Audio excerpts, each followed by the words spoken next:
بسم الله الرحمن الرحيم. هذه القصيدة أهديها إلى شباب مصر الشرفاء الذين قامت على أيديهم وسواعدهم تلك الثورة البيضاء، وهي بعنوان عذرا يا مصر. اعذرين يا مصر إني قصرت في حقك، وندر علي لقبل جبينك.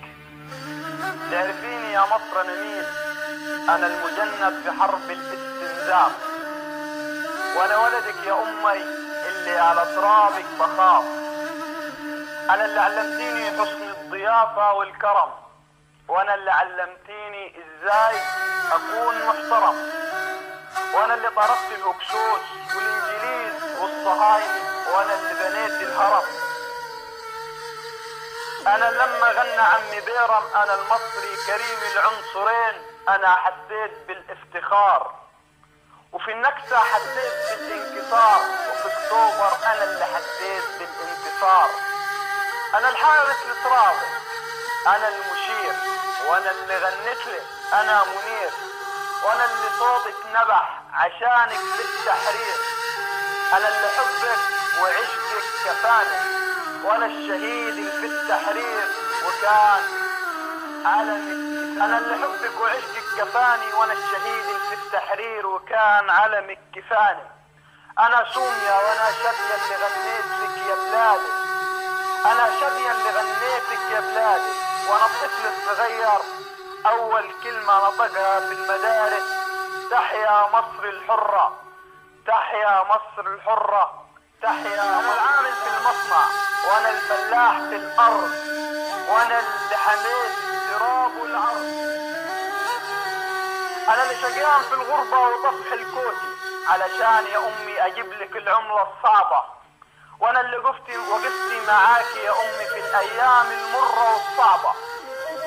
أنا في الكورة هشام، وفي الإعلام تامر، وفي الكيمياء زويل، وفي الأدب نجيب، وفي الغنى حليم. وأنا حواتل في الآثار، وأنا الجلادل في الأخبار. أنا اللي يا أمي رسيت على كل شواطئك ومراسيك، وأنا كل حرفييك، وأنا كل مواطن شريف فيك، وأنا اللي عشت في كل شارع وكل حارة. أنا محمد اللي صليت الفجر في عز البرد، وأنا قرقس اللي قدت شموع وضربت الجرس. أنا اللي حفظت دينك وأحاديثك وتفاسيرك، وعرفت إنجيل لوقا ومرقس وبولس ويوحنا وكل أناجيلك. أنا اللي حفظت دينك وأحاديثك وتفاسيرك، وعرفت إنجيل لوقا ومرقس وبولس ويوحنا وكل أناجيلك. أنا اللي ناديتيني يما في عز الشدة يا مصري أناجيلك. أنا اللي بكيت على مناديلك، وأنا اللي مرضتش بحد أبدا يبقى بديلك، وأنا طفلك اللي قمت الثورة وأنا جيلك. أنا اللي عرفت طبعك زي العواجيز حداني، لأنك يا مصري مش صغيرة ولا طفلة في حضاني، لأن سنك 7000 سنة، وفي كل وقت أزمة وشدي ألاقيكي يا مصر حضناني، ألاقيكي يا مصر حضناني.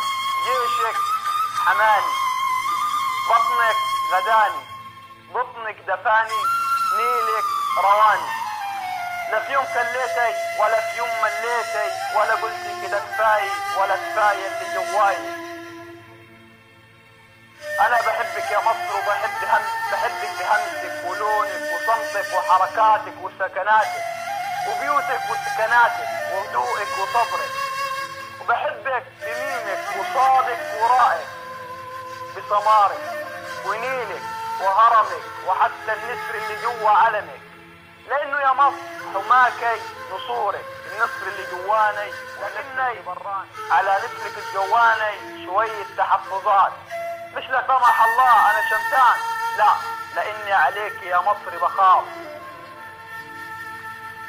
معلش يا نصري مصر يا جواني، لا أنا متطرف ولا شيوعي ولا إرهابي ولا يميني ولا يساري ولا إخواني، لكن الكفر والذل هو اللي جواني، لأنه عصرك ده من المر والعلقم سجاني.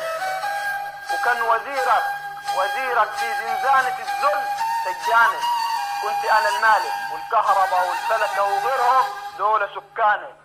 وخلاص خلص الكلام ومش هقول كلام تاني، بس احب اقول لك على ظني ورهاني. كنت في دار هاني صاحبي هاني، وكان كسر من خير النسر الجواني وسقوط النسر في البورين الكبيري. الشرطة في خدمة الشعب، ضرب ومهاني الشرطة في خدمة الشعب، ذل وإهانة قانون الطوارئ، بلطجة وقلة كرامة عدل وصرامة، تناكوا من خير في السمي أيديولوجية الحكومة، شتيمة وتعذيب وقلة كرامة الحكومة.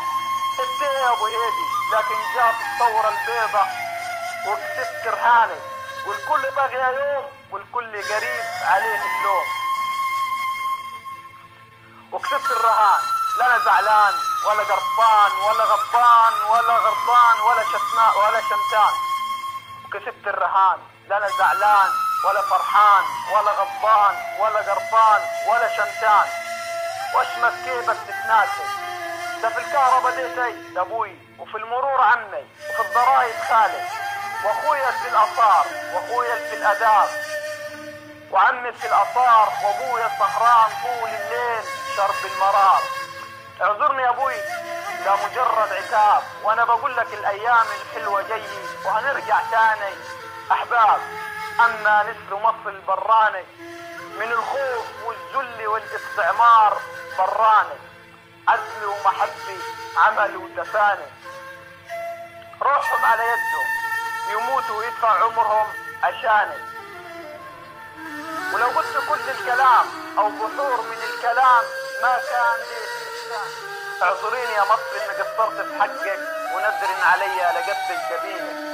اعذريني يا مصر انه على الفترة دي عدت، اعذروني يا مصر على الفترة اللي عدت وكعدت وكانت سنين عجاب، ظلمي وخياني وتلويث لترابك وفساد، عصر بطالة وفقر وذل واستعباد. لكن دايما يا مصر دينك كان الفيصل، كان العماد. يحرسك ربي يا مصر، يحرسك ربي يا مصر، ربك رب العباد. دايما شكتك قوي على اللي يظلم ويسرق وينهب وعلى اللصوص والبلطجية تصبري وتستحملي بس دمك حامل على كل طاغي ومنافق مهما تغيرت الأسامي. فروق ورا فروق جرانا مغربي نظيف عز حديد، فرعون ورا فرعون، هامان ورا هامان، طاغية ورا طاغية، شيطان ورا شيطان. ولكن يا مصر هتبقي حرة في كل وقت وفي كل آن. مش ديتي برضو مذكور في القرآن. ولكن يا مصر يا تبقي حرة في كل وقت وكل آن. مش ديتي يا برضو يا مصر، مش ديتي برضو يا مصر مذكور في القرآن. ادخلوها بسلام آمنين وهتبقي ليوم القيامة بلد سلام وأمان.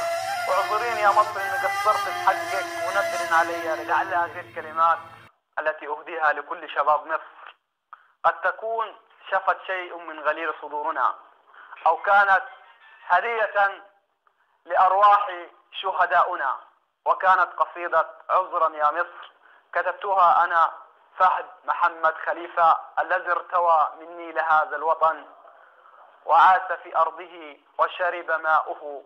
فلتحيا هذه الشباب المقاتل وأرواح، وعسى الله أن يرحم هذه الشهداء ويجعلهم في فسيح جناته يوم القيامة إن شاء الله. والسلام عليكم ورحمة الله وبركاته.